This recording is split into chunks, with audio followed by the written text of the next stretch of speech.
ইশরাক হোসেনকে মেয়র পদে শপথ পড়ানোর দাবিতে ঢাকা দক্ষিণ সিটি কর্পোরেশন নগর ভবনে তালা ঝুলিয়েছেন তার সমর্থকরা। ঘণ্টাখানেক নগর ভবনের সামনের রাস্তা অবরোধের পর সচিবালয় অভিমুখে পদযাত্রা করেন বিএনপির নেতাকর্মীরা। পরে সংবাদ সম্মেলনে ইশরাক ক্ষোভ প্রকাশ করে বলেন, এখনই নির্বাচন কমিশনের উপর যেভাবে প্রভাব বিস্তার করা হচ্ছে তাতে উপদেষ্টা পরিষদের অধীনে সুষ্ঠু নিরপেক্ষ নির্বাচন অসম্ভব।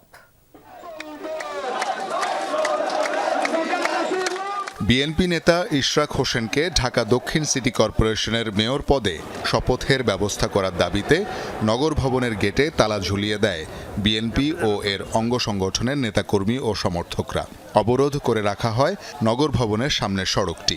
যতদিন পর্যন্ত মেয়র ইশরাকের হাতে ক্ষমতা বুঝিয়ে না দেওয়া হবে এবং তাকে শপথ গ্রহণ না করা হবে ততদিন আমরা ঢাকাবাসী মেয়র ইশরাকের পক্ষে রাজপথে আছি। গেজেট পাস হওয়ার পরও তাকে শপথ করতে দিচ্ছে না, কেন দিচ্ছে না এটার জন্য আমরা নামছি। যদি গড়িমসি করে তাকে শপথ নিতে তারা ব্যর্থ হয় তাহলে আমরা এই আন্দোলন প্রতিটি অলি গলিতে ঢাকা শহরে ছড়িয়ে দেব। পরে সচিবালয় অভিমুখে লং মার্চ শুরু হলেও 0 পয়েন্ট পল্টন মোড় হয়ে প্রেস ক্লাবে যান আন্দোলনকারীরা। এ সময় আইন উপদেষ্টা ও স্থানীয় সরকার উপদেষ্টার বিরুদ্ধে স্লোগান দেন তারা। তার জনপ্রিয়তাকে হিংসা করে কিছু দুষ্কৃতিকারীরা তাকে শপথ নিতে নানা তালবাহানা করছে। আসিফ নজরুল তো চিফ এবং অন্যান্য যারা আছে তাদেরকে আমরা সাবধান করে দিয়ে বলতে চাই যে উপদেষ্টা যা করতেছে এটা ঠিক নয়। ষড়যন্ত্রের কারণেই ইন্ধনেই আজকে ইশরাককে তার পথ বুঝিয়ে দেওয়া হচ্ছে না, তার শপথ পড়ানো হচ্ছে না। সরকারের ভেতর একটি সরকার রয়েছে যারা এখন দলীয় আচরণ করছে। সন্ধ্যায় জাতীয় প্রেস ক্লাবে সংবাদ সম্মেলন ডাকেন ইশরাক হোসেন।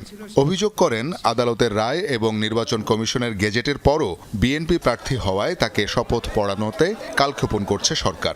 নতুন করে নির্বাচনের প্রস্তাবের নিন্দাও জানান তিনি।